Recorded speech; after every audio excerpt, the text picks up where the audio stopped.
Good morning students. आज हम करने जा रहे हैं आपकी worksheet number 60 subject science class 9th हमारी डेट 25 नवंबर के लिए। तो चलिए शुरू करते हैं।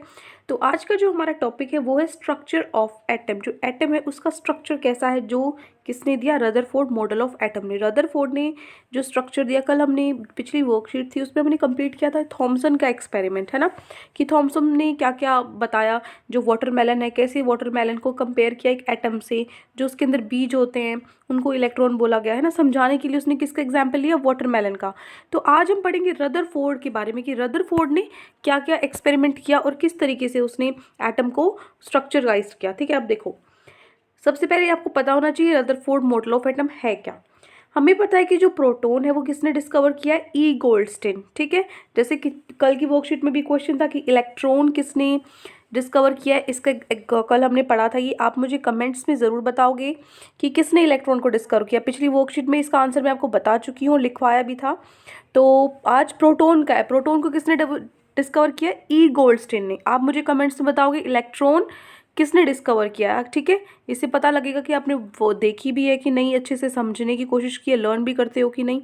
ठीक है, तो चलो अब देखो, इलेक्ट्रॉन तो ई गोल्डस्टीन ने डिस्कवर किया है।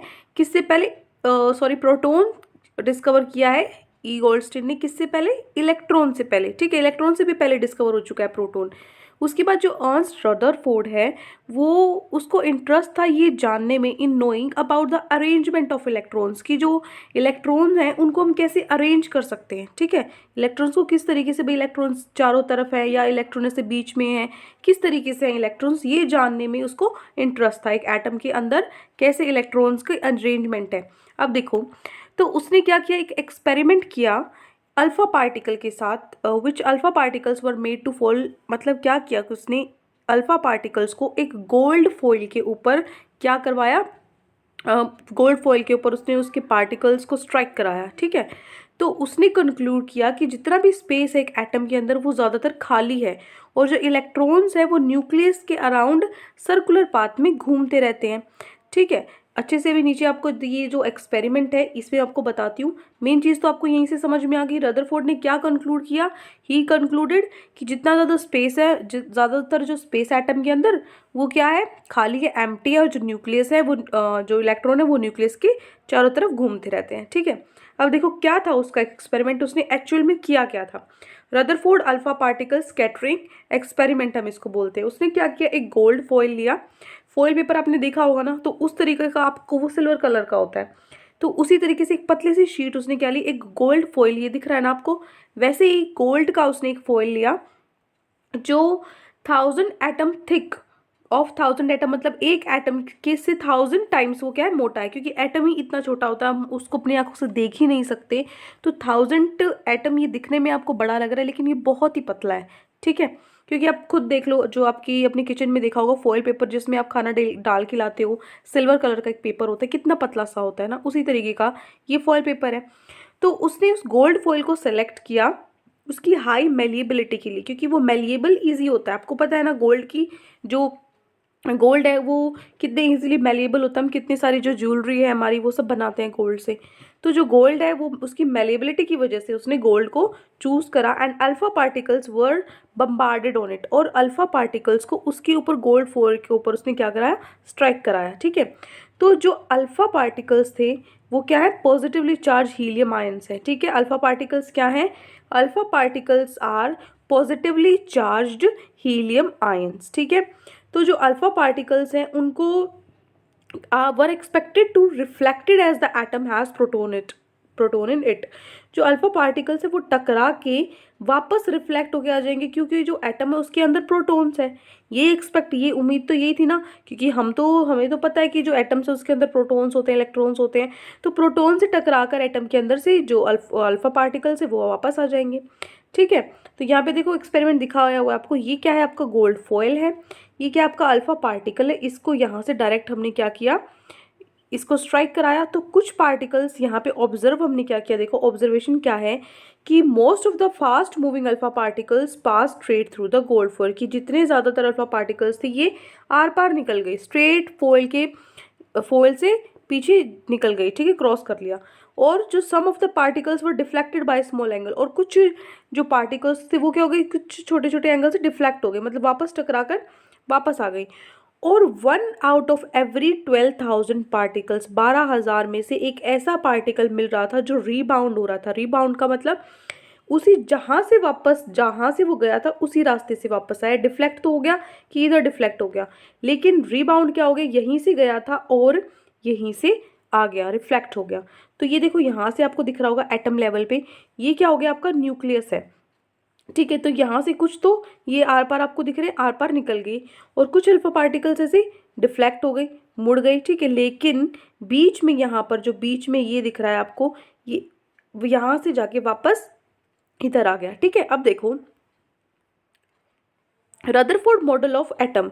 जो रदरफोर्ड मॉडल ऑफ एटम में क्या है, इनकी ऑब्जर्वेशन के हिसाब से, एक्सपेरिमेंट के हिसाब से रदरफोर्ड ने एक मॉडल एटम का जो बनाया था, उसमें क्या था कि जो पॉजिटिवली चार्ज थे, जो पॉजिटिवली चार्ज था वो सेंटर में था, न्यूक्लियस के बीचों बीच था, जिसको हमने नाम दिया न्यूक्लियस का। ठीक है, कि कुछ ना कुछ एटम के बीच में है एक पॉजिटिवली चार्ज, जिसको हम क्या बोलते हैं, न्यूक्लियस बोलते हैं। Nearly all the mass of atom is concentrated in it. जितना भी मास है एटम का, जितना बाहर है, वो सारा इस न्यूक्लियस में होता है मोस्टली। कुछ परसेंट तो साइड में भी होता है, लेकिन मोस्टली न्यूक्लियस में ही ज़्यादा वेट होता है। तो जो इलेक्ट्रॉन्स हैं वो, दूसरा पॉइंट क्या है, जो इलेक्ट्रॉन्स है वो रिवॉल्व करते हैं, घूमते हैं न्यूक्लियस के अराउंड सर्कुलर पाथ में, गोलाई में ऐसे गोल गोल, ये जैसे न्यूक्लियस हो गया, इसके चारों तरफ इलेक्ट्रॉन्स है वो घूमते हैं।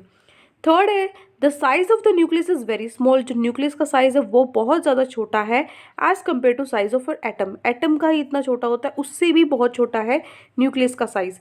जो रेडियस है न्यूक्लियस की, उसको मान लीजिए 10⁵ times less than the radius of atom. जो रेडियस की, जो एटम की जो रेडियस है उसके 10⁵ टाइम्स छोटा है क्या, किसका रेडियस, न्यूक्लियस का रेडियस। ठीक है, ये 2-3 पॉइंट्स हैं जो रदरफोर्ड के मॉडल से हमें पता लगे। अब देखो ड्रॉबैक्स क्या थे इसकी, क्या खामियां रह गई थी रदरफोर्ड मॉडल ऑफ एटम में।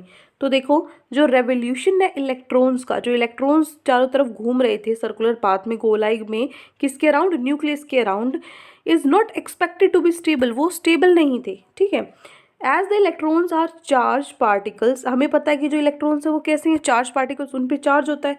कौन सा चार्ज होता है, माइनस का, नेगेटिव चार्ज होता है। They shall radiate energy while they move in circular path. जैसे जैसे वो घूम रहे हैं तो जो उनकी एनर्जी है, कुछ तो एनर्जी भी रिलीज कर रहे होंगे ना, वो कोई एनर्जी तो लग रही होगी अगर वो घूम रहे हैं तो। And will ultimate lose energy. और अगर किसी भी चीज़ में एनर्जी लग रही है तो वो हमेशा 100% तो रह नहीं सकती, तो वो एनर्जी है वो वेस्ट भी होगी, है ना, वो लूज भी होगी, कम भी होगी। As a result they will fall in the nucleus. और ऐसे वो कम होते होते वो क्या करेंगे, न्यूक्लियस के अंदर जाके गिर जाएंगे।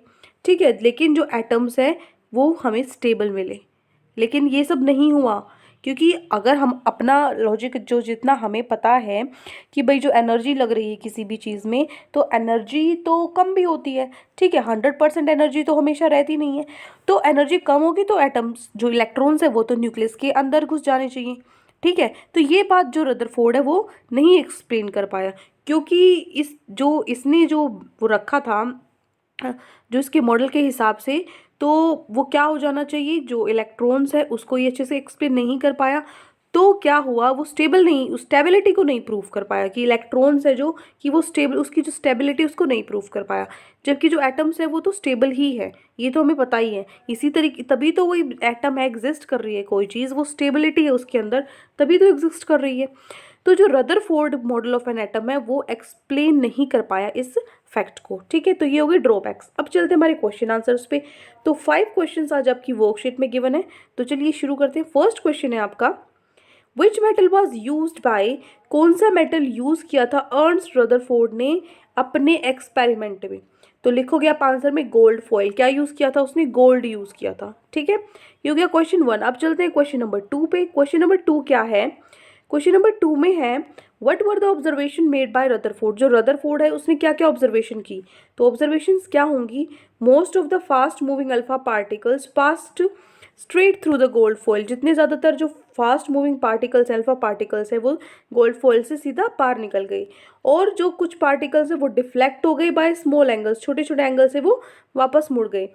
और एक 12,000 पार्टिकल्स में से एक ऐसा था जो अपीयर हो रहा था रीबाउंड, मतलब वापस जाकर वापस आना, ठीक है, उसी लाइन से।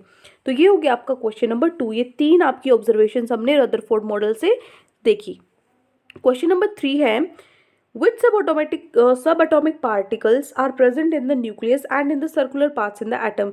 कौन सा सबअटोमिक पार्टिकल है वो न्यूक्लियस के अंदर है और सर्कुलर पाथ में जो एटम है उस एटम के जो चारों तरफ है घूमता है, वो कौन सा सब एटॉमिक पार्ट है।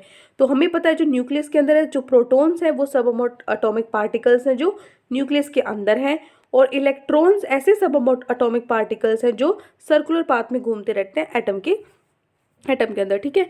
तो ये हो गया आपका क्वेश्चन नंबर 3। क्वेश्चन नंबर 4 में क्या है, write the main features of Rutherford model of atom. Rutherford model के फीचर्स लिखने हैं, तो आप लिखोगे on the basis of his observation from the experiment Rutherford proposed a model of the atom as. Rutherford ने अपने मॉडल ऑफ एटम को रखा किस तरीके से कि फर्स्ट पॉइंट है, 3 पॉइंट्स है, देखो 1 2 3, ये 3 पॉइंट्स है। पहला कि there is positively charge centre in the atom, कि सेंटर में एक पॉजिटिव चार्ज है जिसको हम बोलते हैं nucleus. Nearly all the mass of atom is concentrated in it, जितना भी मास है वो सारा इस न्यूक्लियस के अंदर ही होता है एटम का। दूसरा जो इलेक्ट्रॉन्स है वो रिवॉल्व करते हैं किसके अराउंड, न्यूक्लियस के अराउंड सर्कुलर पाथ में, चारों तरफ उसके गोल गोल घूमते रहते हैं। उसके बाद जो साइज है न्यूक्लियस का वो बहुत छोटा होता है as compare to size of atom, atom से भी बहुत छोटा होता है। कितना छोटा होता है, जो न्यूक्लियस की रेडियस है वो 10⁵ टाइम्स, यहाँ पे बेटा 105 टाइम्स लिखा हुआ है, इसको आप ठीक करके लिखोगे 10⁵ टाइम्स, ठीक है। 10⁵ टाइम्स कम होती है किससे, रेडियस ऑफ न्यूटन, ठीक है। ये आप क्या करोगे 10⁵ टाइम्स। तो ये हो गया आपका क्वेश्चन नंबर 4। अब लास्ट क्वेश्चन है जो आपकी वर्कशीट का वो है क्वेश्चन नंबर 5। क्वेश्चन नंबर 5 में है हु डिस्कवर्ड प्रोटॉन। प्रोटॉन किसने डिस्कवर किया और अल्फा पार्टिकल्स क्या हैं। तो लिखोगे proton was discovered by E Goldstein. E Goldstein ने प्रोटॉन को डिस्कवर किया। और अल्फा पार्टिकल्स क्या हैं, पॉजिटिवली चार्ज पार्टिकल्स हैं जिसके अंदर 2 प्रोटॉन्स होते हैं और 2 न्यूट्रॉन्स होते हैं, और ये किसके होते हैं, आइडेंटिकल होते हैं किससे, nucleus of helium atom, are identical to nucleus of helium atom. ये हो गया क्वेश्चन नंबर 5। तो ये 5 क्वेश्चंस आज आपकी वर्कशीट में गिवन थे। आई होप अच्छे से आपको 5 क्वेश्चंस के आंसर्स समझ में आ गए हैं और पूरी वर्कशीट भी। कोई भी डाउट है आपको पूरी वर्कशीट में तो कमेंट सेक्शन में आप मुझे बता सकते हैं, और अगर आपको हमारी वीडियो अच्छी लगे तो हमारे चैनल को सब्सक्राइब भी कर सकते हैं। Thank you and have a great day.